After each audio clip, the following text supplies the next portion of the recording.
নাহমাদুহু নসল্লি আলা রাসূলিহিল কারীম আম্মা বাদ ওয়া আলা আলিহি ওয়া আসহাবিহি আজমাইন।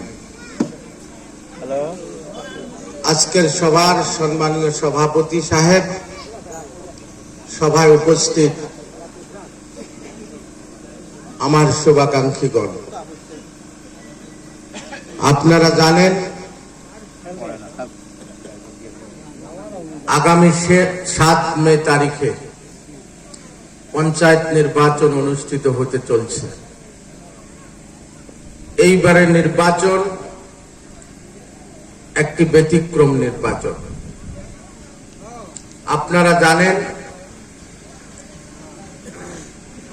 বিগত নির্বাচনে আমরা যে সমষ্টির ভোটার ছিলাম সেটা 7টা জিপি মলি একটা সমষ্টি ছিল, সেটার নাম ছিল ফেকামারি জেলা পরিষদ সমষ্টি। ভোরাঘাটা, মানুল্লাপাড়া, কুকুরমারা, কাঠলবাড়ি, পুরানদিয়ারা, ফেকামারি, কানাইমারা, এটা ছিল আমাদের ফেকামারি জেলা পরিষদ সমষ্টি। কিন্তু এইবার একটা বৃহৎ সমষ্টি জেলার ভিতরে ফেকামারি জেলা পরিষদ সমষ্টি, দক্ষিণ দিকে আপনার মিরকেমারি, উত্তর দিকে আপনার সুডু হরিপুর, পশ্চিম দিকে পড়াই নীলখিয়া চর, যার ওই পাশে আমাদের ভারতবর্ষই নাই, বাংলাদেশ সীমান্ত। একটা করে চর কুকুরমারা জিপির মতো বিস্তীর্ণ এলাকা, একটা করে চরত 50-60টি করে বাড়ি, সমস্ত এলাকা ঘোরার জন্য আমাদেরকে সরকার সময় দিয়েছে 20 দিন। কাউন্সিলররাও 20 দিন সময় পাইছে, মেম্বাররাও 20 দিন সময় পাইছে। এই 20 দিনের মধ্যে মেম্বাররা একটা করে বাড়ি 20 বার করে যাবের পায়, কাউন্সিলররা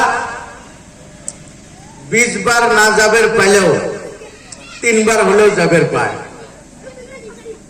কিন্তু আমরা যারা জেলা পরিষদ সমষ্টির মধ্যে সদস্য পদের প্রার্থী হিসেবে অবতীর্ণ হচ্ছি, আমরা কেউ বাড়ি বাড়ি যাবের পাইতেছি না।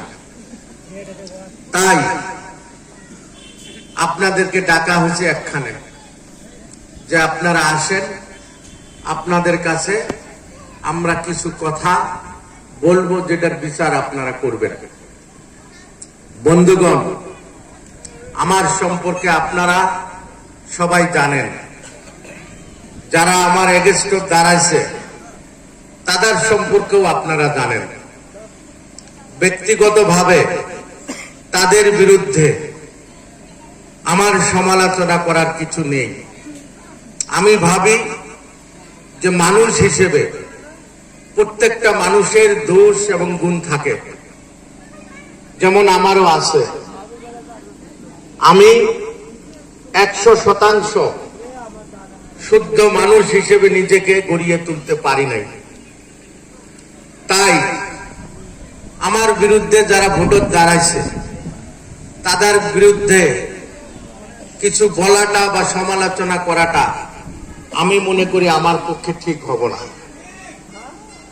কথাটা বুঝছেন? কথা হলো,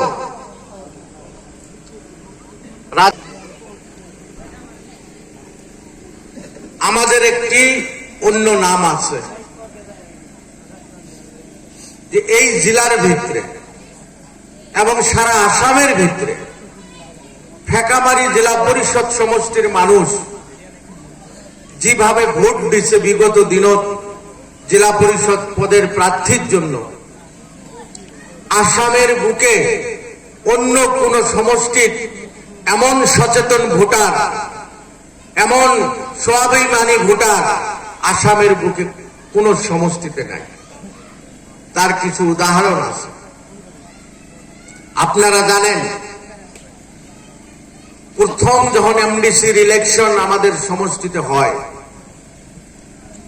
সেই সময় আমাদের সমষ্টিতে এমএলএ ছিল বেগম হুসনেরা ইসলাম সাহেবা। এনসিপির থেকে যারা আছে 3600 ভোটত মতিউর মন্ডল সাহেবকে গাড়ির ছবি হারিয়ে দিয়েছিল, হয় না?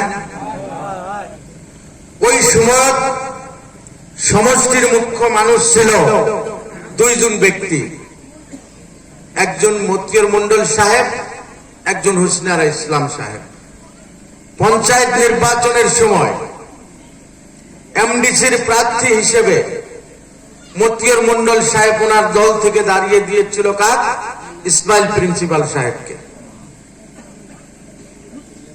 আর হুসনেরা ইসলাম সাহেবা উনি প্রার্থী বানিয়েছিল কাক? ভক্ত মাস্টার সাহেবকে। ফেকামারি জেলা পরিষদ সমষ্টির মানুষ দুনো নেতার কথা ভোট দেয়নি। ফেকামারি জেলা পরিষদ সমষ্টির মানুষ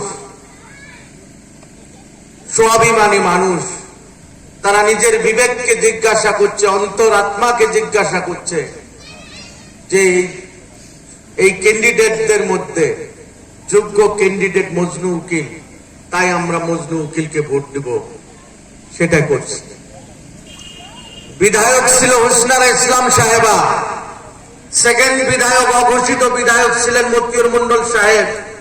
ওনাদের দুইজনের ক্যান্ডিডেটকে ভোট দেয়নি ফেকামারি জেলা পরিষদ সমষ্টির ভোটার প্রথম নির্বাচনে। তারপর দ্বিতীয় নির্বাচন অনুষ্ঠিত হয়। মতিউর মন্ডল সাহেব কাপ প্লেটের ছবি নিয়ে এমএলএ হয়েছিল। জাভেদ ইসলাম সাহেব হাতের টিকিট নিয়ে 1800 ভোটত ওনার কাছে হারছে। মতিউর মন্ডল সাহেব টিকিট দিয়েছিল ইসমাইল প্রিন্সিপাল সাহেবের ব্যানার বয়ে। জাভেদ ইসলাম সাহেব টিকিট দিয়েছিল ময়নাবান্দার মুসলিম ডাক্তারের বয়ে। সমষ্টির মানুষ কিন্তু ভোট দিছিল আমার বয়ে, মনে আছে না? লিব্রিং সিব্রিং করে হারে দিয়েছিল 7 ভোটত, হাইকোর্টত যা ঘাত খাইছে।